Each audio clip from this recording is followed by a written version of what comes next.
Ahoy there folks, and welcome back to another developer Q&A video for Eve Echoes. Each week the developers take 4 questions posed by you the community, answer them, then post those responses to the official Eve Echoes Discord, Facebook page, Twitter account, and in-game. Each week I go over these questions and answers, adding my own personal thoughts and opinions, coupled with evidence from previous discussions with the devs, previous developer Q&As, Reddit AMAs, that kind of thing, just to give a bit more insight into the direction that the game could be heading in, and whether I think that's a good thing or a bad thing.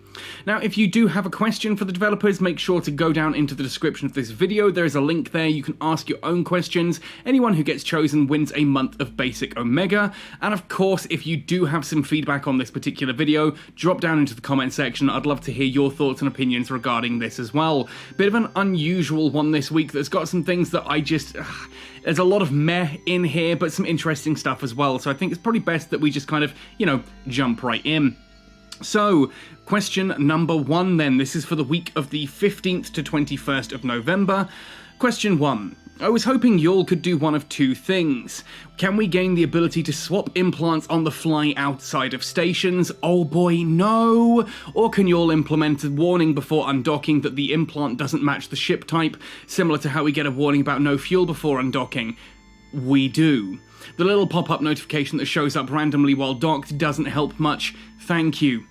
Now, before we look at Melos's response here, and it is nice to see Melos back out and actually answering some questions, let's go through this myself. First things first, swapping implants on the fly outside of stations would be horrific. That is such an awful idea. There is so much bad stuff that comes from that, for the simple fact that, oh look, I'm in a drone ship like a rattlesnake. I decide that I need to change my missiles, now I'm going to change my drones, now I'm going to go back to the missiles, and now it's just no. Just no.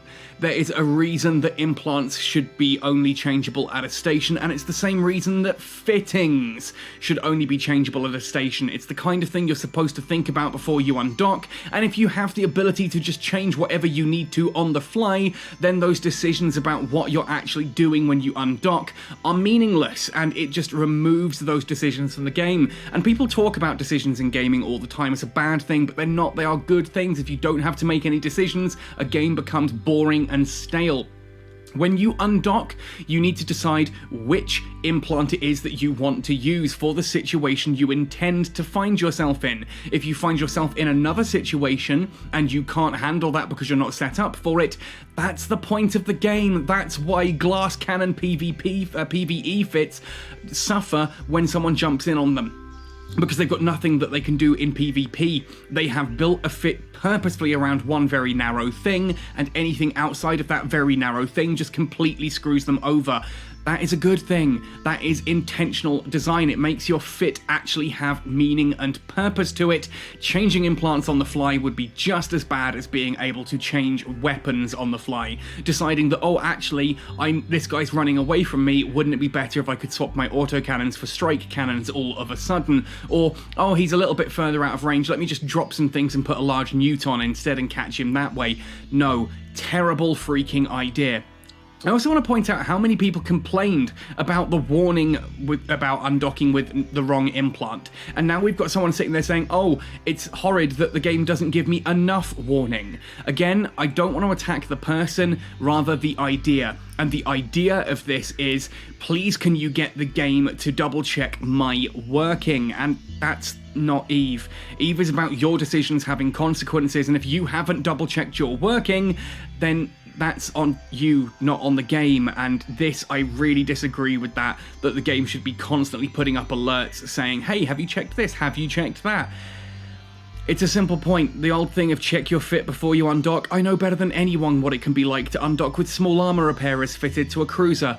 You just have to check these things before you undock, and if you don't, then you pay the price for not checking, and most of the time that's just undocking, jumping into an anomaly and going, oh, I've got the wrong implant fitted, let me, just dock up a second and swap back. It's not exactly a big thing. No, I would be against both of these, please. I just think one of them is a genuinely bad idea, and the other one is just basically catching up, it's picking up laziness. And I don't think a game should ever do that. If a game has a mechanic and you don't engage with it, then that's on you. It shouldn't be the game's, job to basically say, hey, every time, have you done this? Let's see what Melos says. There's currently no plan to allow switching implants outside the station. The reason is that more types of implants, such as defensive implants and disruption implants, will be released in the future, and switching outside the station will bring in a fair number of uncontrollable factors. Yeah, the ability to just go, oh, this time actually I kind of wish I had the defensive implant because I'm taking a bit too much damage and I can't hit the guy anyway, let me just quickly swap that round. Oh, this guy is, clearly got more stab than I wanted, therefore let me change to the disruption one, and now that he's held in place and I've got close enough, I'm holding him in place with the disruptors, now that I'm close enough for my scrams to work, and that's actually beating his thing, let me come back out of the disruption. It's terrible. Terrible idea, and I'm glad Melos agrees. Regarding the second options, there are indeed situations where the pop-up notification of implants is not obvious enough. We'll optimize this in future, but not necessarily by adding secondary warning windows, Basically, I kind of agree with having a notification, like the first time you go into nullsec. The game will tell you you're about to undock into dangerous space, but as long as there is a way to disable it. Look, I fly a lot of different ships, even though most of my ships are, themed. Like, I've got one character now who is, like, Benzie is now, I've had all the small and medium and large drones, small, medium and large missiles. I recently got rid of his small cannon skills because Silent Rose, who has always been a hurricane main, had large cannons as well, has now trained small cannons. So I've got basically a cannon main and a missile and drone main. The implants don't necessarily, work with that. Like Silent Rose, everything uses cannons, so the barrage implant won't get that. But there are times when I undock, say, an interceptor for whatever reason, or I've got my industrial ships and I get an alert saying, hey, it's the wrong implant. I would love an ability to turn that off. I get that you want this thing to pick up your slack and say, hey, you haven't done the thing that you should have done. I don't agree that the game should be holding your hand that much, and if it's going to, then there absolutely must be a way to turn it off. Do not show again tag, please.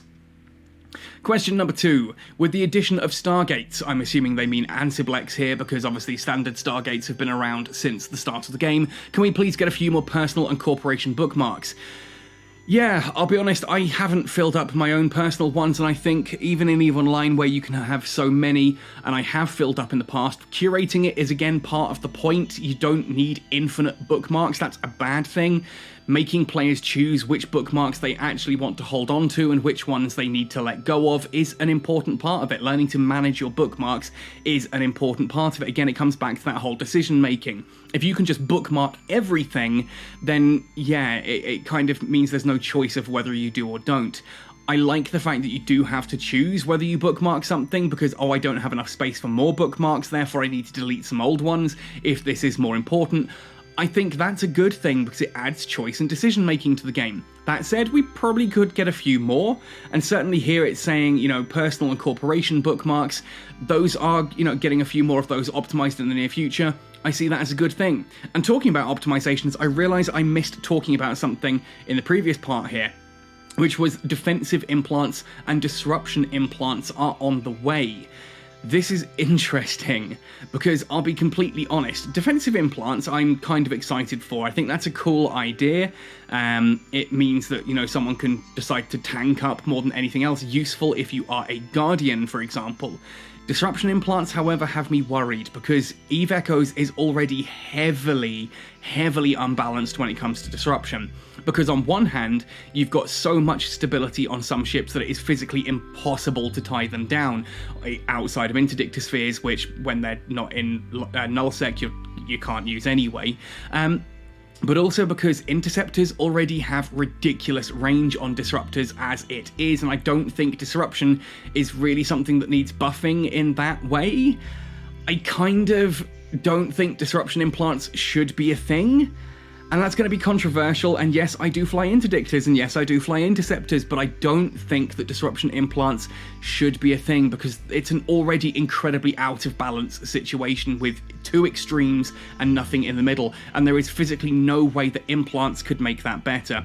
Anyway, let's move on to question number 3 then. This one kind of, again, irks me a little bit, but we'll go through it. Salvages are currently unpopular unless you have multi-accounts.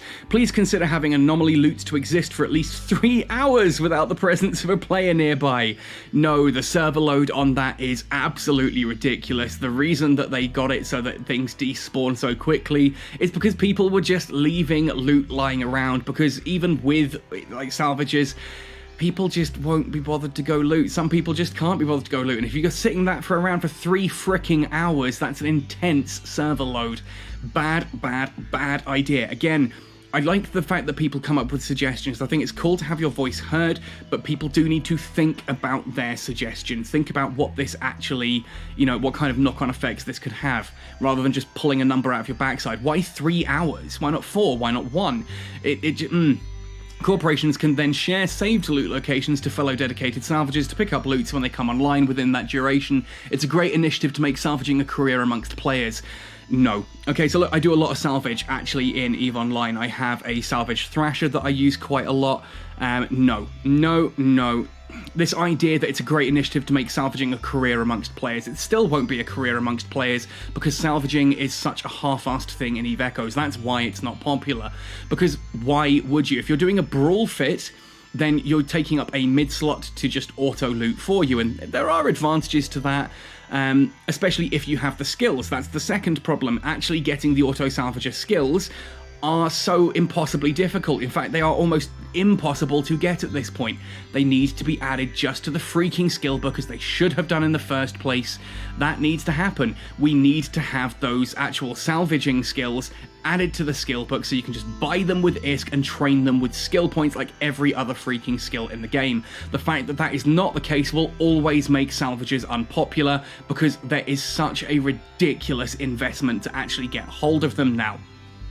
Beyond this, salvaging will never be a career anyway, for the simple fact that your loot is just loot. There is nothing special in salvage loot. In EVE Online, when a ship is destroyed and it leaves a wreck, it might drop a couple of minor bits and pieces, some of the equipment that that ship had, like its turrets or whatever.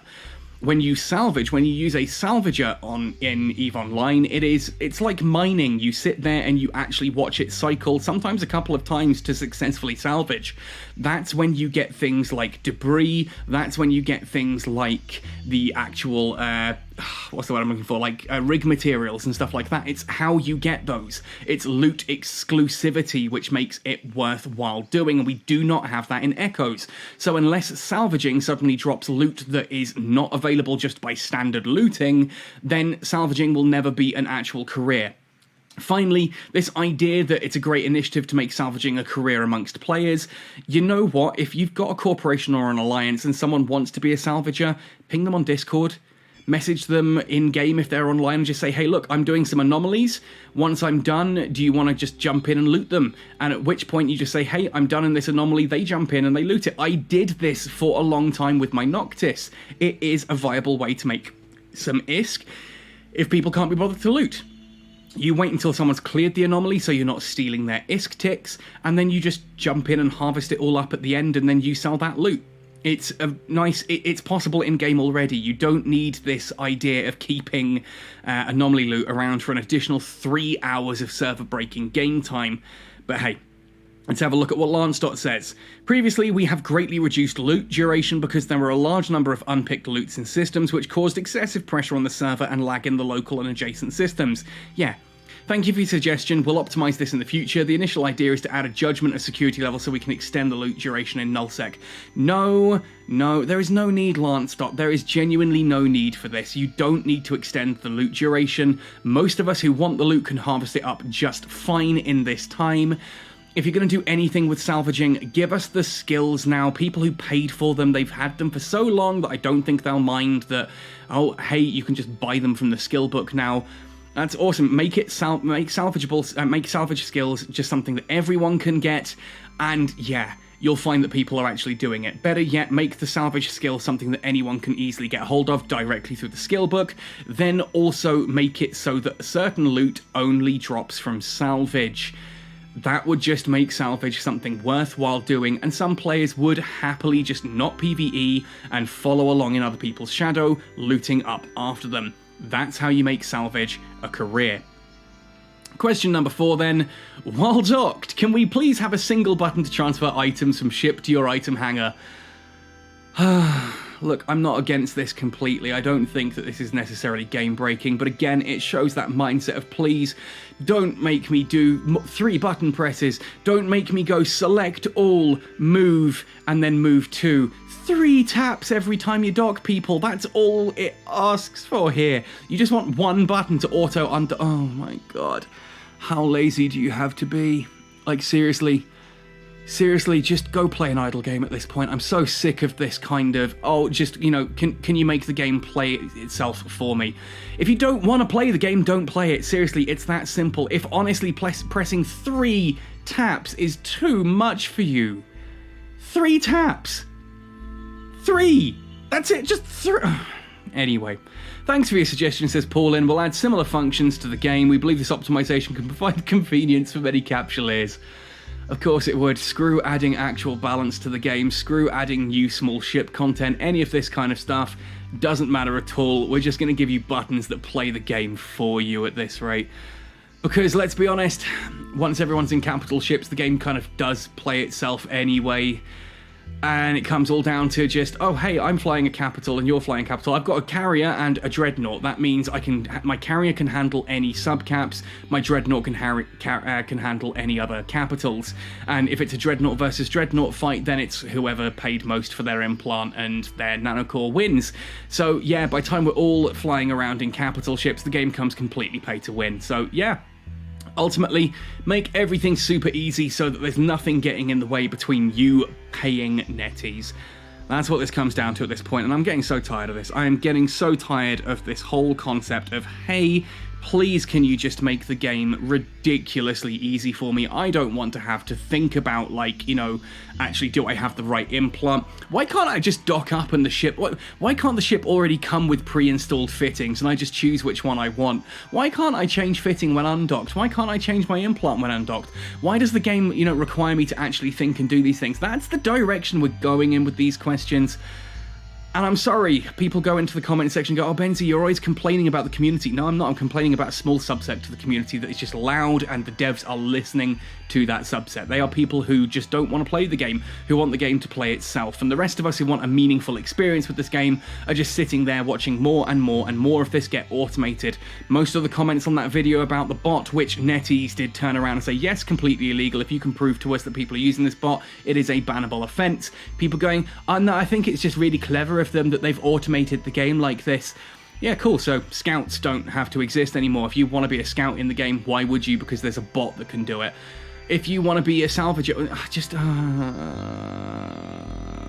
so much in this game where the community, or a certain subsect of the community, just want it to be pretty much automated. Tap to undock, autopilot to your next anomaly, tap once to lock on, tap to fire at everything, then just don't even bother, just tap again and it'll take you to your next anomaly. Wouldn't it be wonderful if you could just not even have to tap? You just press the undock button and it jumps to an anomaly, shoots everything, loots it for you, moves to the next anomaly, shoots it, loots it for you. Wouldn't that be great? You don't even have to press the game, press buttons or watch the game. You can just kind of press a button once, put the game down and come back in 3 hours and have earned a couple of 100 million ISK. Wouldn't that be awesome? Wouldn't that be a fun game? Anyway, folks, leave your thoughts and opinions in the comment section down below. I'm really not feeling well at the moment. Things, yeah, and this Q&A just didn't really help. I'm sure we'll find something fun soon, right? I mean, we've got super caps coming soon and the new dormant realm to support them, so that'll be awesome. Anyway, folks, let me know your thoughts and opinions. Otherwise, happy sailing and see you in New Eden.